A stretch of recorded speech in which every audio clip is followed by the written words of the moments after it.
बहुत समय पहले एक विशाल और समृद्ध राज्य था।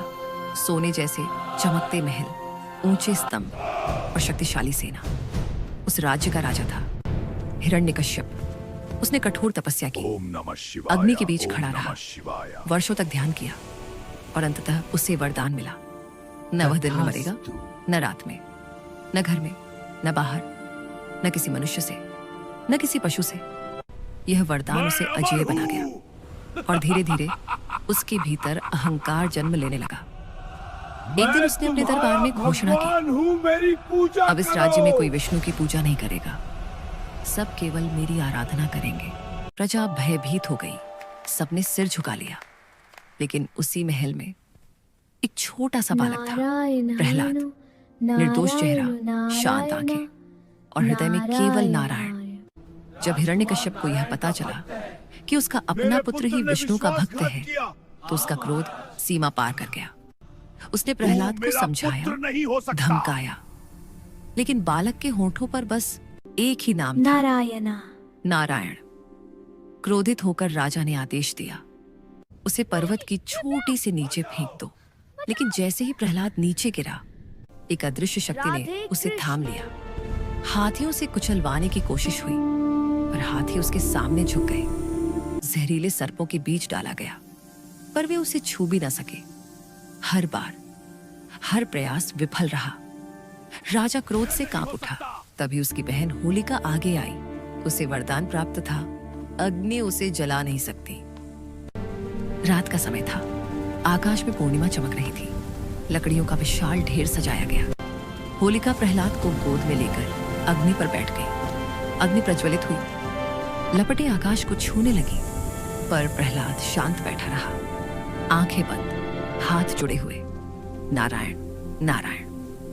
तभी अचानक हवा का रुख बदला और होलिका का अग्नि से बचाने वाला वस्त्र उड़कर प्रहलाद को ढक गया। क्षण भर में सब कुछ बदल गया। होलिका अग्नि में जलने लगी और प्रहलाद अग्नि के मध्य सुरक्षित बैठा रहा। धीरे धीरे आग शांत हुई और राख के बीच से प्रहलाद मुस्कुराते हुए बाहर आया। प्रजा स्तब्ध थी, लेकिन हिरण्यकश्यप का क्रोध अब चरम पर था। यह असंभव है। राजा ने प्रहलाद से पूछा, कहाँ है तेरा भगवान? प्रहलाद ने शांत स्वर में कहा, वह हर जगह है। राजा ने एक स्तंभ की ओर इशारा किया। हाँ, वही मेरा क्या भगवान वह है। इसमें भी है? बोल रहा है। और जैसे ही उसने स्तंभ पर प्रहार किया, धरती कांप उठी, स्तंभ चटक गया और उसमें से प्रकट हुए भगवान नरसिंह।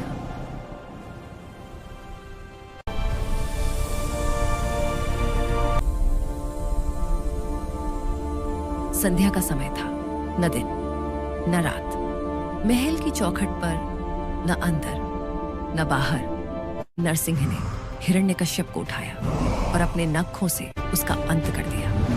इस प्रकार वरदान भी सत्य रहा और धर्म की रक्षा भी हुई। फिर नरसिंह ने प्रहलाद के सिर पर हाथ रखा और उसे आशीर्वाद दिया।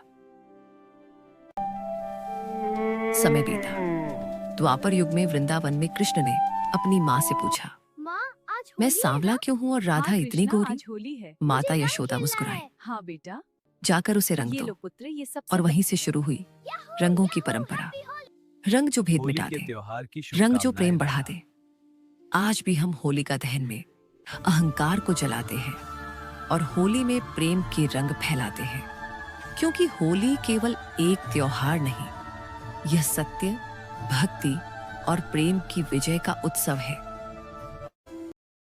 और इस प्रकार भक्ति की विजय हुई, अहंकार का अंत हुआ और सत्य की ज्योति सदैव के लिए प्रज्वलित हो गई। जय श्री नारायण। अगर वीडियो पसंद आया हो तो लाइक, शेयर और सब्सक्राइब जरूर करें।